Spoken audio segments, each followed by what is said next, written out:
त्यानंतरची बातमी आहे ती कबूतरखान्यासंदर्भातली। मुंबई हायकोर्टाने कबूतरखान्यावरील बंदी तुर्तास कायम ठेवली आहे। सकाळी 6 ते 8 दरम्यान कबूतरांना खाद्य घालण्याचं विचाराधीन असल्याचं पालिकेनं आज कोर्टात सांगितलं। त्यानंतर पक्ष्यांना रस्त्यावर खाद्य दिलं जाऊ शकत नाही असंही सांगितलं। त्याचबरोबर फक्त कबूतरांच्या खाद्याचा विचार करू नका तर सार्वजनिक आरोग्याचाही विचार करा असे निर्देश हायकोर्टाने पालिकेला दिले। पाहूया आज सुनावणी दरम्यान हायकोर्टाने काय निर्देश दिलेले आहेत। आमच्यासाठी सार्वजनिक आरोग्य महत्त्वाचं आहे असं मत हायकोर्टाने नोंदवलं। दादर कबूतरखान्याकडून खाद्य घालण्याची मागणी आल्याची पालिकेनं माहिती दिली। सकाळी 6 ते 8 दरम्यान खाद्य देण्यास परवानगी देण्यासाठी विचाराधीन असल्याचं पालिकेनं कोर्टाला सांगितलं। यावेळी पक्ष्यांना खाद्य घालणाऱ्यांवर स्वच्छतेची जबाबदारी असेल असं हायकोर्टाने सूचित केलं।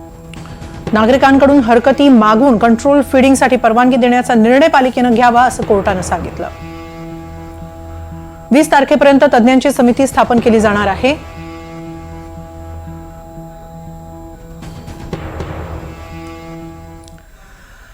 दरम्यान दादरच्या कबूतरखाना परिसरातल्या मराठी संघटनांच्या आंदोलनाची आता पुढची बातमी। मराठी एकीकरण समितीसह इतर काही मराठी संघटनांच्या वतीनं आज दादरमध्ये आंदोलनाची घोषणा करण्यात आली होती।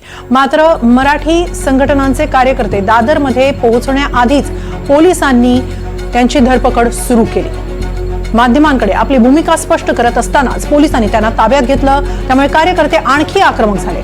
6 ऑगस्टला जैन समाजानं कबूतरखाना बचावासाठी आंदोलन केलं। त्यावेळी चाकू हाती घेत महिलांनी कबूतरखान्यावरील ताडपत्री अक्षरशः कापून काढल्या।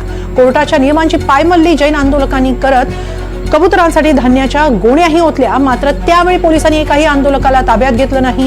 याउलट मंत्री मंगल प्रभात लोढांनी आंदोलक बाहेरचे असल्याचं सांगत कुणावरही कारवाई होणार नाही अशी हमीही दिली। शिवाय हाती शस्त्र घेऊ अशी भाषा करणाऱ्या जैन मुनींवर देखील कुठलीही कारवाई केलेली नाही। त्यामुळे जैन समाजासाठी पोलिसांची बोटचेपी भूमिका आणि दुसरीकडे मराठी आंदोलकांवर मात्र कारवाईचा बडगा का असा सवाल केला जातोय। दरम्यान या आंदोलनावेळी एनडीटीव्ही मराठीच्या प्रतिनिधींनाही धक्काबुक्की झाली। मराठी एकीकरण समितीचे गोवर्धन देशमुख यांनी आजच्या या आंदोलनावर काय प्रतिक्रिया दिली आहे पाहूया। पोलिसांना माझी विनंती आहे पोलिसांनी आणीबाणीचा काळ आणू नये।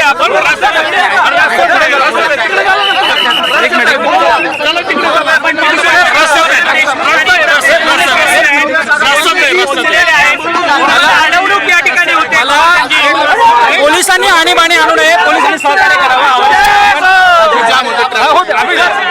मात्र जैन समुदायाचं आंदोलन झालं तेव्हा पोलीस कुठे होते?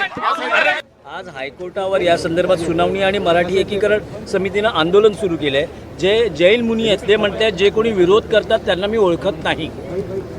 मी सर्व पत्रकारांना आपली जे पत्रकार म्हणून आपली जी जिम्मेदारी आहे त्या म्हणून आपले प्रश्न विचारला त्याबद्दल स्वागत करतो।